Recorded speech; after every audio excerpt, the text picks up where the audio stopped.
φάκελο με τη χοντρή.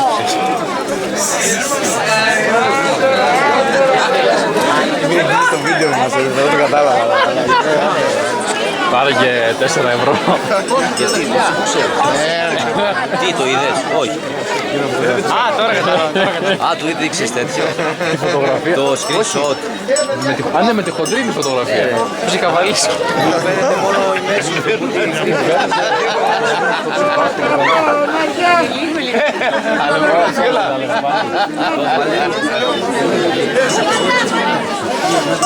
γενική στρέση. Αυτό είναι ναι, κάνεις το μήμα. Εγώ τον είπα, εμένα μόνο ο Λυκής. Α, το σε ξέρνε. Εμένα μόνο καλά που κάνουμε. Αυτό δεν είναι πάλι την κούλα. Εγώ σου είπα να μην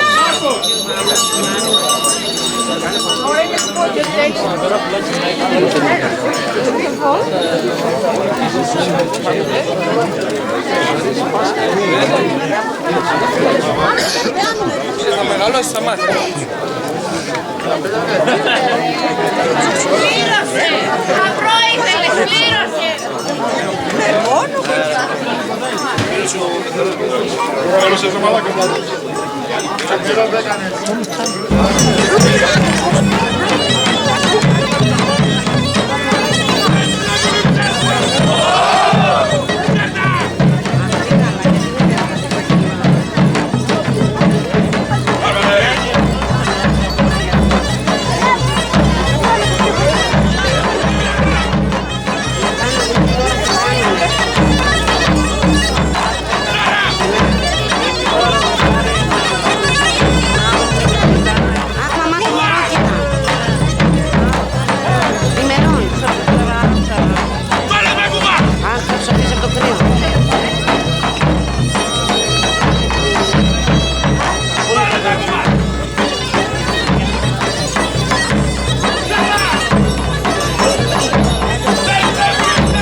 Τώρα θα μας ξεφτυλίσει την αγορά,